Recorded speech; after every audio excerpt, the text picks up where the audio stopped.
Semangat pagi anak-anak semuanya. Apa kabar? Ibu berharap kabar kalian adalah semuanya sehat-sehat ya. Hari ini kita akan masuk dalam materi kita ya, kelas 12 di bab yang ke-10. Itu judulnya menerapkan keadilan bagi semua insan ya. Bukunya tidak asing lagi bagi kita ya, Pendidikan Agama Kristen Budi Pekerti yang sudah diberikan kepada setiap Anda. Kita lihat juga ada bahan Alkitabnya. Di situ Imamat 26 ayat 1 sampai 46, Yohanes 14 ayat 23 sampai 31 ya. Sebelum kita lanjutkan, Ibu memperkenalkan diri dulu. Nama Ibu Jerina ya. Dan kita akan awali dengan doa. Kita berdoa semuanya. Bapa dalam surga, terima kasih atas kebaikan-Mu Tuhan. Kiranya Kau menyertai kami dalam materi kami pada saat ini, supaya apa yang kami baca Tuhan, apa yang kami dengar tidak menjadi sia-sia, namun kekuatan bagi setiap kami. Terima kasih Bapa, hanya di dalam nama Yesus kami berdoa dan mengucap syukur. Amin. Kita lihat dulu materi kita hari ini adalah menerapkan keadilan ya. Dan tujuannya apa kita membaca materi ini? Yang pertama, menggambarkan ciri-ciri kehidupan masyarakat yang diliputi oleh keadilan. Menyebutkan dampak yang muncul dari ketidakadilan. Membuat laporan tentang tindakan yang dilakukannya untuk mewujudkan keadilan kepada sesama. Ya, ini adalah tujuan kita. Kita lihat pengantarnya di sini, tidak asing lagi bagi kita ya. Pelajaran ini yang terakhir dari pembahasan mengenai demokrasi, hak asasi manusia dan keadilan ya. Pembekalan sejauh ini tentunya sudah membekali kalian untuk menjadi pribadi yang memahami kaitan antara demokrasi, hak asasi manusia dan keadilan. Baik dari perspektif Alkitab maupun petunjuk praktis untuk menjalankan demokrasi, hak asasi manusia dan keadilan dalam kehidupan sehari-hari. Sebetulnya sejak SD ya kita sudah banyak mendengarkan tentang demokrasi, keadilan ya. Semoga itu tidak hilang. Semoga masih ada di ingatan kita ya. Kita akan melihat kehidupan bersama dengan Allah Sang Pencipta dan Sang Pemelihara kehidupan kita dalam kebersamaan dengan sesama makhluk lainnya. Terutama dengan sesama manusia, pemahaman bahwa semua makhluk dipelihara oleh Allah, Sang Pencipta. Dan bahwa manusia adalah makhluk mulia dan karena itu harus bertanggung jawab untuk memelihara isi dunia ini. Hendaknya betul-betul kita hayati dan jalankan ya nak ya, menjadi landasan untuk membahas tentang peran kita selaku pembawa damai sejahtera yang akan mengakhiri seluruh pembahasan di kelas 12 ini. Kita lihat menjadi orang yang mengalami ketidakadilan ya. Sebelum kita membahas topik ini lebih lanjut, mari kita mengingat kembali pengalaman sebagai orang yang diperlakukan tidak adil. Kamu bebas memilih diperlakukan tidak adil dalam hal apa dan di mana, atau di keluarga, di sekolah, atau lingkungan, atau di gereja, di pasar, dan sebagainya. Misalnya orang tua terkesan lebih mengasihi adik daripada dirinya sendiri, ya. Kemudian tuliskanlah apa saja perasaan yang muncul ketika mengalami atau mengingat pengalaman sebagai orang yang diperlakukan tidak adil. Apakah muncul perasaan terhina, tersisihkan? Apakah muncul amarah, keinginan membalas dendam? Hasil tulisanmu dibahas di kelompok yang terdiri dari 5-6 orang ya. Anda membuat rangkumannya. Berikutnya kita lihat pentingnya membahas dan membacakan hasilnya ya di muka kelas. Nanti setelah Anda membuat kelompok 5-6 ya, kita dibacakan di depan kelas ya. Perhatikan apa saja kebersamaan, kesamaan dan perbedaan yang ditemukan dari presentasi kelompok tentang topik ini. Dari sini guru membuat rangkuman bahwa tidak ada orang yang menerima dengan mudah saat diperlakukan dengan tidak adil. Ya, pentingnya membahas keadilan terhadap semua insan. Kita lihat lagi ya. Pengertian mengenai pentingnya membahas keadilan didorong oleh penelitian. Ya, ada seorang peneliti terhadap para pelaku kriminal ya. Ini ada Beth Hall, Cavendish, Sulman, Gottman di 2014. Misalnya menemukan bahwa perilaku kriminal para remaja yang dimasukkan dalam penjara sudah dapat diramalkan sejak mereka masih berusia lebih muda ya. Para peneliti ini melihat ya, kenapa ya remaja dimasukkan dalam penjara itu, kenapa ya mereka mendeteksi atau meramalkan itu Kasusnya ya, waktu mereka masih muda. Hal yang menarik ialah orang tua, ya, peran orang tua di sini, khususnya ibu, sudah memiliki kepekaan bahwa anaknya akan bertingkah laku kriminal kelak di kemudian hari. Dari mana kepekaan itu ini muncul? Dari mendengarkan keluhan-keluhan yang dilontarkan anaknya, bahwa ia merasa diperlakukan tidak adil oleh lingkungannya. Misalnya perlakuan teman-teman sebaya, perlakuan guru, dan sebagainya. Mengalami ketidakadilan memupuk rasa dendam yang kemudian dilampiaskan dalam perilaku kriminal ketika situasi memungkinkan. Sungguh luar biasa pengaruh dari pengalaman ketidakadilan. Dalam perjanjian lama maupun perjanjian baru menyajikan pemahaman yang utuh tentang keadilan. Tuhan Yesus mempraktikkan keadilan ini dengan mengajarkan pentingnya mengasihi sesama seperti diri sendiri. Ketika kita dapat melihat orang lain dalam kedudukan yang sederajat dengan kita, atau dengan kata lain ketika kita melihat orang lain tidak lebih berharga atau tidak lebih hina dari kita, maka kita dapat menerapkan prinsip keadilan ini. Begitu banyak tokoh-tokoh Alkitab yang bisa dijadikan teladan tentang bagaimana menjadi pribadi yang menjalankan keadilan. Kita lihat kisah Raja Salomo ya, Raja-Raja 3:15-28 ya, menunjukkan bahwa menjalankan keadilan adalah memberikan apa yang menjadi hak dari pribadi yang memang memiliki hak tersebut. Dan sebaliknya, memberikan ganjaran kepada pribadi yang memang perlu dihukum karena kesalahan yang dilakukannya dengan sengaja. Sebelum Raja Salomo, Nabi Samuel pun menjalankan keadilan terhadap Raja Saul. Ya, ketika Nabi Samuel melantik Saul menjadi raja, ia sudah berpesan untuk selalu taat pada perintah Allah. Namun ketaatan Raja Saul tidak berlangsung lama. Saul melanggar perintah Allah dengan memberikan korban persembahan. Padahal ia tidak berhak melakukan hal itu. Walaupun Nabi Samuel sangat mengasihi Raja Saul, namun ia tetap memberikan hukuman yang patut untuk kesalahan yang dilakukan Raja Saul, yaitu dengan memutus kedudukan Raja Saul sebagai raja. Ini menunjukkan bahwa Nabi Samuel mengutamakan ketaatan kepada Allah dari hal-hal lain. Ketaatan seperti inilah yang hendaknya menjadi pedoman bagaimana kita menjalankan keadilan terhadap setiap insan. Kita lihat lagi yang berikutnya, mengapa perlu menerapkan keadilan bagi semua insan? Tuhan Allah menciptakan semesta, membuat segala ciptaannya baik. Ya, Kejadian 1 ayat 31, perhatikan kata segala dalam ayat ini. Walaupun di Mazmur 8 dinyatakan bahwa manusia adalah makhluk mulia, namun keselarasan dengan ciptaan Allah lainnya harus dijaga. Sebagai makhluk mulia, justru manusia memiliki hikmat untuk melakukan yang terbaik dalam menjaga keselarasan ini. Keserakahan dan kesewenang-wenangan manusia demi kepentingan dirinya justru membawa banyak bencana. Misalnya saja pada bulan Oktober 2015, di mana musim hujan belum tiba ya untuk Indonesia wilayah barat. Terjadi bencana asap di wilayah Riau ya, di Sumatera Barat yang mengakibatkan sejumlah penerbangan dibatalkan selama berhari-hari. Penduduk di wilayah tersebut juga mengalami sesak napas. Bahkan ada beberapa yang meninggal. Dari mana asap ini muncul? Dari tindakan para penebang liar yang menggunakan cara cepat namun terkutuk untuk mengganti pepohonan di hutan dengan tanaman lain yang lebih menguntungkan secara cepat, atau menjadikan lahan pemukiman yang tentunya juga liar. Sebetulnya setiap hutan lindung dijaga, namun para penebang liar tetap dapat melakukan pembakaran hutan. Ya, artinya kita perhatikan anakku ya, ini pernah kejadian ya, asap di Pekanbaru ya, yang membuat ya penerbangan gagal ya. Banyak aktivitas juga menjadi kacau balau ya, banyak penyakit sesak napas bahkan sampai meninggal dunia. Ini kenapa terjadi ya? Karena oknum manusia yang ingin mencari keuntungan besar. Ya, kalau ini Tuhan lihat, Tuhan sangat marah. Ya, Tuhan marah betul. Karena apa? Banyak yang korban. Oleh sebab itu kita harus benar-benar menjaga Allah perintahkan ya.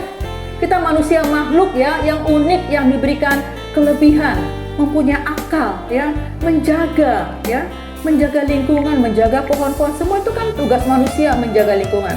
Tapi orang cari keuntungan ya, ini benar-benar melanggar firman Tuhan. Kita lihat lagi, bahkan yang lebih mengenaskan ya, sejumlah perusahaan besar terlibat dalam penebangan pohon-pohon di hutan sehingga menimbulkan bencana. Ya, perusahaan juga ya, benar-benar juga ya membuat susah ya, sehingga banyak bencana timbul dari peristiwa ini.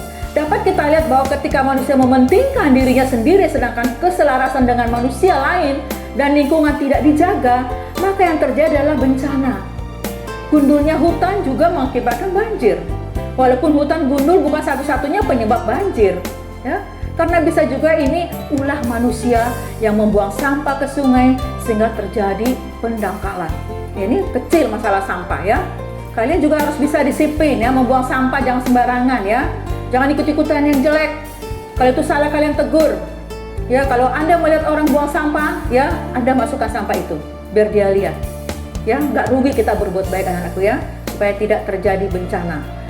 Kita lihat lagi, ini Apoloni Damikdo 2011 memberikan beberapa perspektif terkait dengan tema mengapa kita harus memberikan perhatian besar terhadap keadilan bagi semua. Ya, perspektifnya Kristiani, ilmiah dan historis.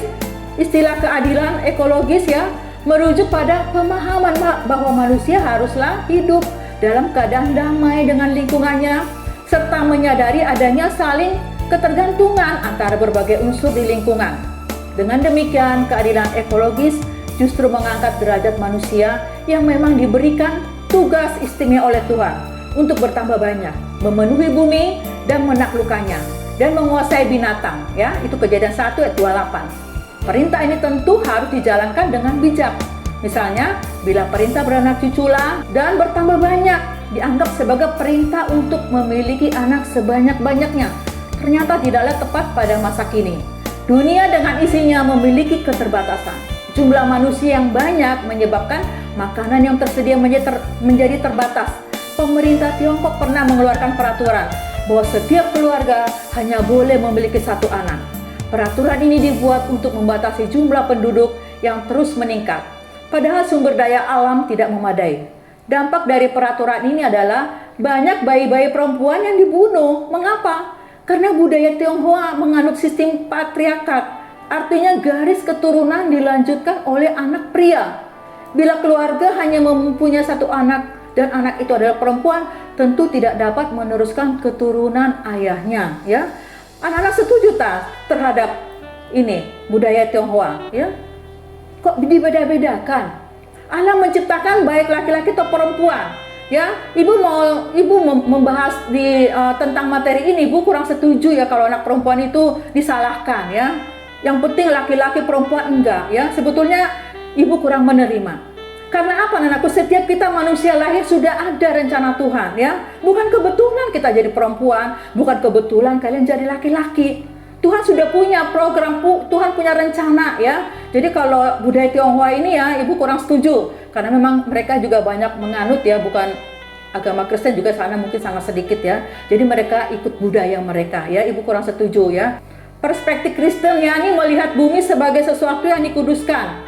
Dan manusia barulah berharga bila memberikan perhatian terhadap pemenuhan kebutuhan mereka yang termarginalkan dan miskin. Perspektif ilmiah memperhitungkan bahwa bumi dan sumber dayanya adalah terbatas. Terdapat saling ketergantungan dan keterhubungan antara sistem yang satu dengan yang lain. Dan karena itu manusia harus melakukan kegiatannya dengan bijaksana dan hati-hati. Perspektif historis melihat bahwa selama ini yang lebih beruntung menikmati sistem ekonomi, sosial, dan politik adalah mereka yang tinggal di belahan utara. Akan tetapi dampak dari berkurangnya keberagaman ekologis dan sumber daya alam, polusi yang ditemukan pada laut, tanah, dan udara, serta rusaknya ekosistem, punahnya sejumlah spesies, dan perubahan iklim, ternyata dialami oleh mereka yang juga tinggal di belahan selatan. Walaupun mereka tidak seberuntung yang tinggal di belahan utara. Dalam menikmati keuntungan dari sistem ekonomi, sosial, dan politik, memperhatikan keadilan bagi semua insan, ternyata memerlukan pemahaman tentang bagaimana memelihara bumi agar tetap menjadi tempat tinggal yang memadai bagi sekian generasi ke depan. Dampak dari perubahan iklim ternyata dahsyat, yaitu antara lain hasil pertanian menurun, siklus iklim yang tidak normal, yang dipicu oleh meningkatnya permintaan energi dan kemudian meningkatnya produksi emisi, sedangkan hujan akan berkurang. Berkurangnya sumber air bersih, bencana alam karena perubahan suhu yang ekstrim. Siapkah kita ketika dampak perubahan iklim ini muncul dan membuat kehidupan kita terganggu? Pihak yang acap kali menjadi korban dan perubahan iklim adalah wanita, anak-anak yang memang digolongkan ya sebagai pihak yang lebih lemah.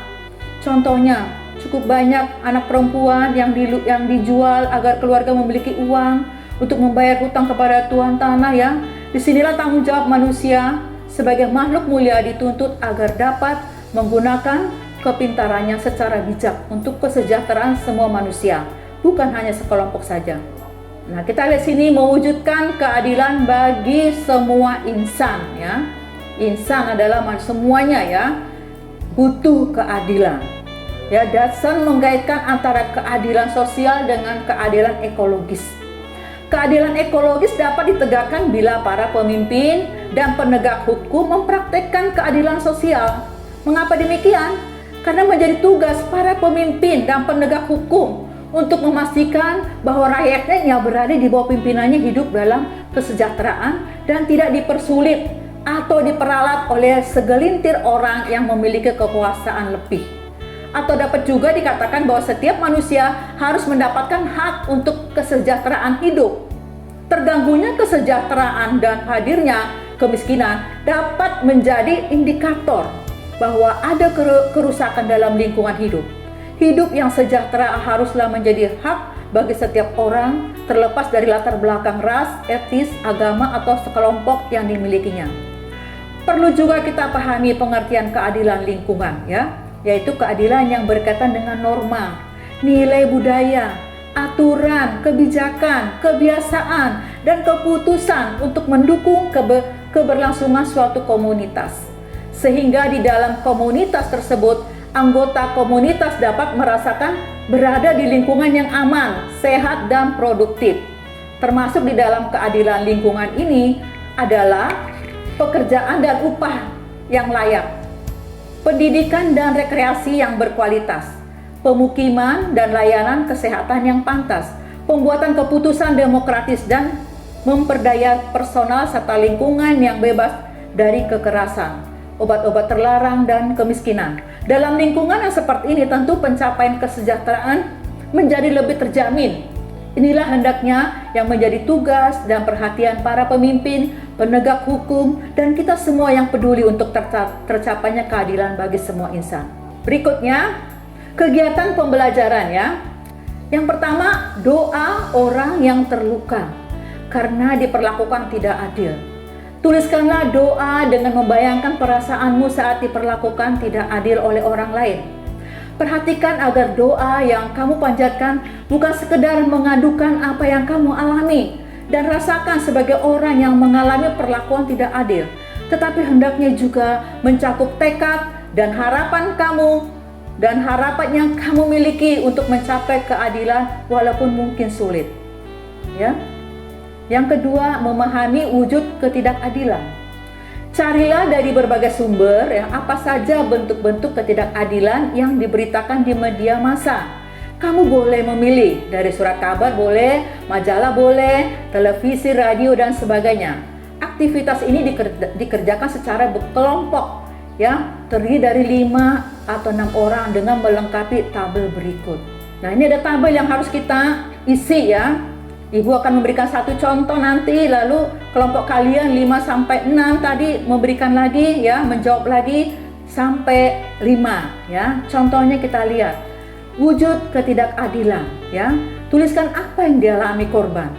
Ibu mencari ini dari Alkitab. Nanti Anda boleh cari dari mana-mana ya. Mungkin ada dari media, dari TV, dari mana boleh. Ibu ambil dari Alkitab.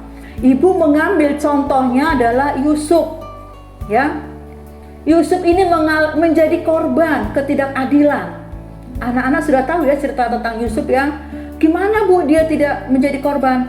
Iya, ia dibuang ke sumur ya, ia dijual menjadi budak, ia difitnah, memperkosa. Waduh, luar biasa dia ya. Dia alami ketidakadilan. Siapa yang membuat? Ya saudara-saudaranya ya. Karena apa Bu saudaranya? Karena saudaranya itu awalnya tidak suka, iri hati ya. Karena Yusuf ini paling kecil, paling disayang papanya ya. Jadi timbul ketidakadilan dalam sebuah rumah tangga ya, sehingga adiknya ini menjadi korban. Lalu apa? Setelah dianalisis penyebab munculnya ketidakadilan ya, satu karena mereka juga iri ya, karena Yusuf ini aneh. Dia bilang, aku bermimpi ya, berkas-berkas yang di kakak-kakakku ini tunduk kepada berkasku ya. Loh, jadi ada penyebab mereka kenapa menjadi korban ya. Kenapa Yusuf ini korban ya? Karena iri, karena mimpi-mimpi Yusuf ini membuat mereka sangat jengkel, marah yo, sehingga Yusuf harus dibully, harus dijual ya, harus menjadi korban daripada saudara-saudaranya. Lalu yang berikutnya, apa yang dilakukan sebagai korban? Respon terhadap perlakuan ketidakadilan yang diterimanya. Yusuf menerima ya, Yusuf melakukan, respon Yusuf adalah sebetulnya punya satu kesempatan membalas dendam. Bagaimana caranya, Bu? Tak kala Yusuf dibuang, dijual ya, dia ternyata ya umur 17 tahun mengalami ketidakadilan ya, dia menjadi korban. Ternyata Tuhan memberikan kesempatan ya, dia menjadi menteri perdana ya di suatu kelaparan di Mesir. Apa yang terjadi? Dia punya kesempatan tuh balas dendam ya, perlakuan kakak-kakaknya ya, dengan membuat mereka kelaparan. Waktu mereka datang, dia kenal itu saudaranya ya, dia mau membalas, tapi dia tidak lakukan ya. Apa yang seharusnya dapat dilakukan korban sebagai respon terhadap ketidakadilan yang diterimanya ya?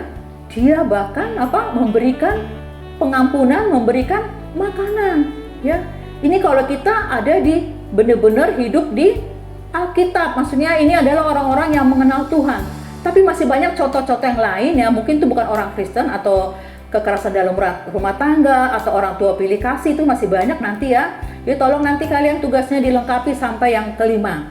Kita lanjut berikutnya, setiap kelompok menyajikan hasilnya di depan kelas ya. Pada akhir presentase, kelompokmu membuat kesimpulan tentang isi dari keempat kolom di atas ya. Wujud ketidakadilan, lalu dianalisis penyebabnya munculnya ketidakadilan. Apa yang dilakukan korban, sebagai responnya apa terhadap perlakuan ketidakadilan yang dialami, dan apa yang seharusnya dilakukan korban sebagai respon terhadap perlakuan ketidakadilan. Nanti ini diberi jawabannya masing-masing ya. Yang ketiga, kegiatan mewujudkan keadilan bagi setiap insan. Kini dalam kelompok, susunlah program yang dapat dilaksanakan dalam seminggu ke depan. Program ini adalah untuk mewujudkan keadilan dalam lingkunganmu. Misalnya kamu dapat merancang program berupa sosialisasi ya terhadap orang-orang lain di lingkunganmu agar mereka tidak berdiam diri saat mengalami ketidakadilan. Tiap kelompok hendaknya mempresentasikan rencana masing-masing di depan kelas. Ya, ibu tunggu pekerjaannya ya, nanti dipresentasikan. Nah, inilah ke materi kita.